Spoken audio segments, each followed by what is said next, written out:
Yeah, thank you very much. Distinguished members of the media, it's indeed an honor for me to welcome the President of the Czech Republic, His Excellency Petr Pavel, who's on a 3-day state visit to Ghana. I also acknowledge the rest of the high-level delegation that accompanied him from the Czech Republic. This visit marks another milestone in the long-standing cordial relations that exist between our two countries and reaffirm the political, economic, and cultural cooperation that lie at the heart of Ghana's diplomatic engagement with the Czech Republic. Our two countries share a deep respect for democratic values and governance and human rights, and by nurturing these shared principles, we can engage in fruitful dialogue, exchange best practices, and foster mutual understanding.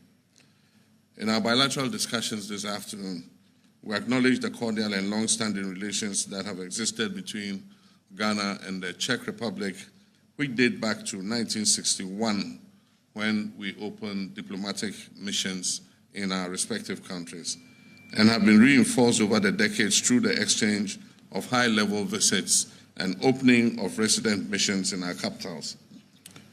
We also signed a Memorandum of Understanding on Political Consultation, a bilateral air services agreement, also known as Air Transport Agreement between Ghana and the Czech Republic. It is our hope that the implementation of these MOUs will reinvigorate and spearhead cooperation in various sectors between our two countries. In addition, we discussed the need to expand the frontiers of our relations and cooperation with the Czech Republic, both at the bilateral and multilateral levels. At the bilateral level, note was taken of potential for trade and economic cooperation. I'll therefore urge the private sectors of the two countries to come together to explore possible avenues for cooperation in various sectors of the Ghanaian economy. And I'm happy to note that tomorrow there's a business roundtable between Ghanaian and Czech businessmen. On trade, we noted that through trade and investment, this can serve as a bedrock of our economic relations, and more could be done to increase the low levels of trade between our two countries.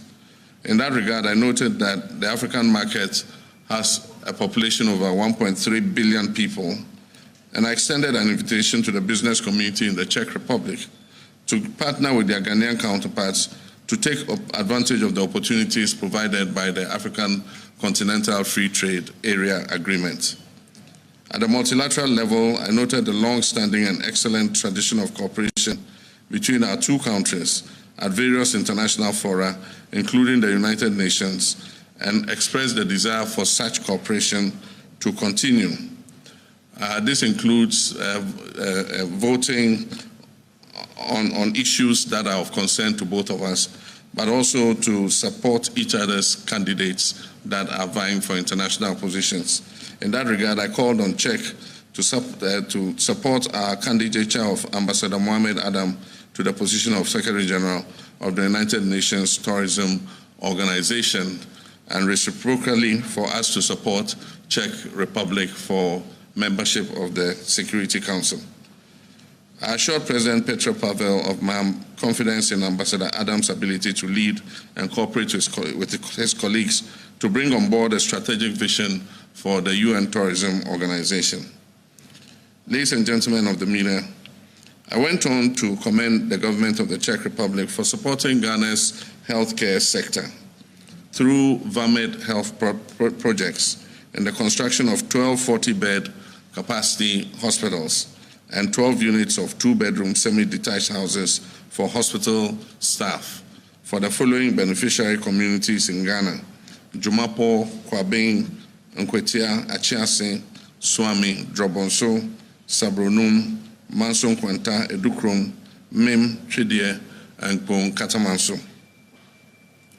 I raised the issue of the 50 Bridges project, which has been stalled by the debt exchange program.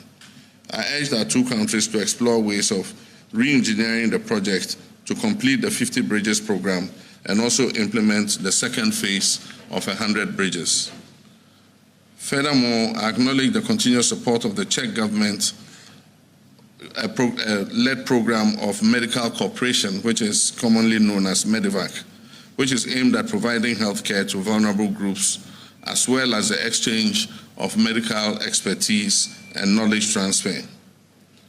On the situation in the Sahel and Western African sub-region as a whole, President Pavel was briefed on the security situation and the measures being taken at the level of ECOWAS and the AU to address the issue of terrorism, violent extremism, and the return of military rule in the sub-region, and to restore normalcy to the affected countries. I added that Ghana is resolute in the fight against transnational threats and the promotion of regional peace and security, and welcomed the support of the Czech Republic in that regard. On the issue of climate change, Ghana and Czech Republic acknowledge that climate change stands as one of the most formidable challenges of our time that require collective action. We share a deep concern for the environment and recognize the urgency to combat climate change and mitigate its adverse effects. We agree that our institutions of state, academia, and business community must collaborate closely, leveraging our collective expertise and resources to adopt innovative solutions, promote renewable energy, and implement climate-friendly policies. We also discussed cooperation by the Czech Republic and Ghana in responsible mining, land reclamation, and cleaning of polluted waters, and introducing new sustainable mining practices to Ghana's small-scale sector. On the issue of vocational and technical training, I introduced the Ghana Labor Export Program to train youth to international proficiency to be able to work on fixed terms abroad, and sought cooperation with Czech Republic for vocational training. I also noted that it was cooperation between the Czech Republic and the Defense Industries Holding Company, DHOC, that led to the revamping of the Kumasi shoe factory. We therefore discussed the possibility of further cooperation between DHOC and the Czech private sector to go into more industries for mutual benefit. Following our meeting this afternoon, I am hopeful that the outcomes of our fruitful discussions and the business forum tomorrow will contribute to deepening the relations that exist between Ghana and the Czech Republic in all areas of endeavor for the mutual benefit of our two peoples. I wish Your Excellency Petr Pavel and your delegation